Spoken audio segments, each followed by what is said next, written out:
Hi everybody and welcome back again to DLD Drum School, the channel where we don't just learn how to hit the drums, we're learning how to really play the drums. In this video I'm going to show you a really simple trick to make a single bar repeating rhythm really feel like it's got so much more variety. Still working with our favorite four rhythms, rhythms 1, 2, 3 and 4. And all we're going to do is just to add a single quaver beat, eighth note bass drum on the end of the first bar and start looking at the idea of 2-bar loops. So if I take rhythm number 2 as an example, it's going to sound like this. 3, 4.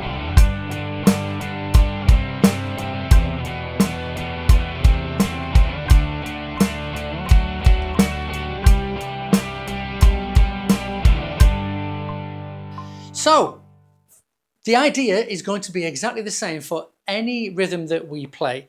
We're going to take an example of, let's say, rhythm number 2, as you see on the screen, bass and snare and bass, bass, snare and. Now, if I do that same rhythm twice in a row, like this,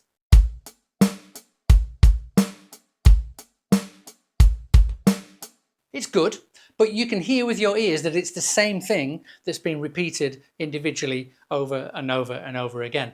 And if you notice, there's a recurring theme with many of our lessons, which is just simple methods of adding variety. Human nature, we need variety. If we go to one restaurant on one particular evening, the next time we go out for a meal, we probably want to go to a different restaurant, even though the first one was good. So all we're going to do is take one single bass drum and add it on the final quaver beat of whichever bar that we're working on. So it's what we call the and of 4. So if you think about the 8 quavers, 1 and 2 and 3 and 4 and. It's going to be the 8th quaver beat or the eighth note. And this simple trick creates a feeling of continuity. It turns 2 individual bars, it creates them into a 2-bar loop, and it really gives it a flow. If you want a really good example of this in action, just listen to Highway to Hell. You've got this kind of ba-da-da, ba-da-da, ba-da-da, and that double bass drum is a really nice link across those 2 bars. So let's take that same rhythm number 2. I'm now going to do that same bar twice, but with this extra bass drum on the end, on the and of 4 of the first bar. So here it is 2 bars without.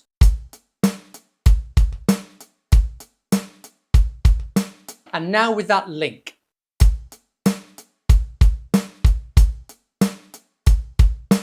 And can you feel how that bass bass that goes across the bar line, it glues those 2 bars together and expands the sound and the feel, so it feels like a much more complex rhythm. All we are doing is adding that simple bass drum on the and of 4. Now, back to our old friend transitions. How do we manage change? Remember we talked about how your brain works. We've got the front of the brain, which deals with everything, day to day. And then we have the back of the brain, which is our subconscious part of the brain. And that's the bit that's trying to make us do things to keep us safe. But in drumming, it very often gets in the way.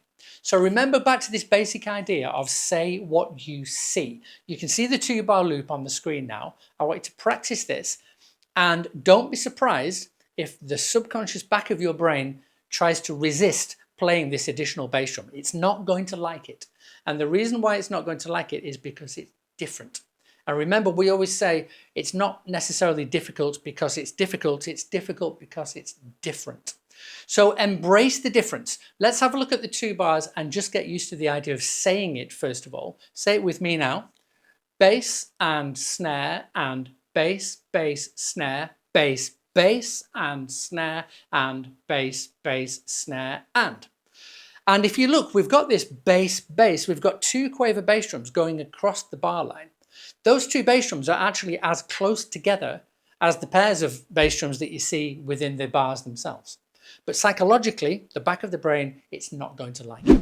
So a couple of nice simple methods of managing this transition and making life easy for yourself. First of all, we're going to use the really simple trick that we've used so many times, which is just to introduce a gap whilst we're in practice mode. So we have the first bar, we're going to finish that, a gap, and then only when you feel comfortable and ready, then we're going to attempt the second bar. So let me demonstrate that first of all. First bar, gap, second bar. and then I compose myself ready for the second bar.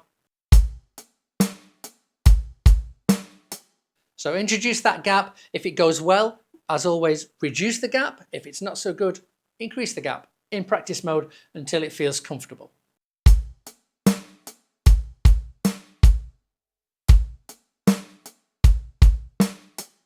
Now, the other little trick that you can use to kind of help the back of your brain become comfortable with this transition that it doesn't really like to begin with is to use additional emphasis at the beginning of the second bar.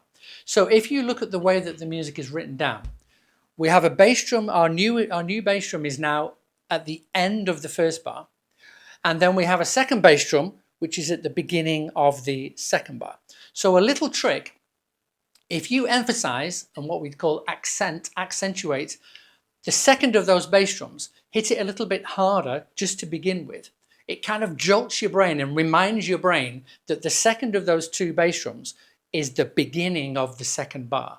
So it's going to go something like this. I'll say it first of all. I'm going to say bass and snare and bass, bass, snare, bass, bass and snare and. So it's like bass, bass.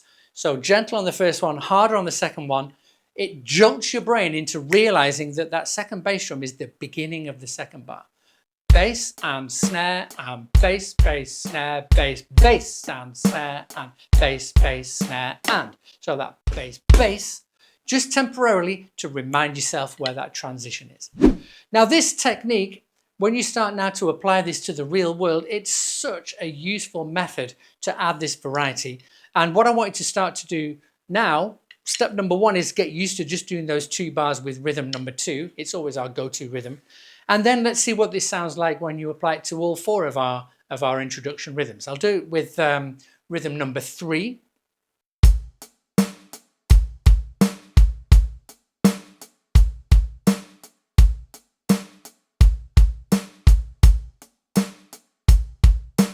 And then let's do the same thing with rhythm number 4. 1, 2, 3, 4.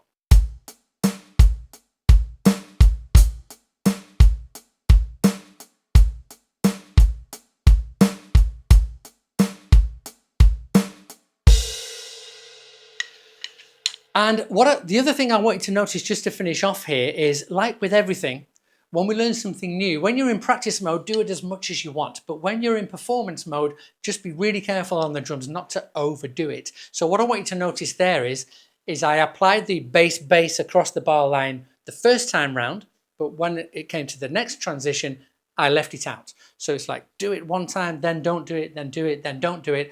That variety, again, it keeps it interesting. If we do the same thing over and over and over again, even if it's really good, human nature, it starts to become boring.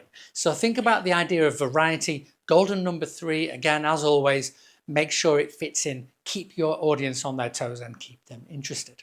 So hopefully you can have loads and loads of fun with this now, adding that little bit more expression and a little bit more variation to your drumming. Remember, practice mode, as much as you need to get on top of this, go slow, focus on accuracy, and then develop into performance mode. That's where our 6 golden rules of drumming comes into play. Start to apply it to the real world, to backing tracks. And remember, when the 6 golden rules of drumming kick in, you've also got to focus on making sure that you play with style and expression, confidence, and make sure your drumming fits in. So thanks again. Thanks for watching this video. It's been an awful lot of fun. Keep on practicing, keep enjoying your drumming. Keep on playing, and remember, everything you do, do it like a drummer. We'll see you in the next video.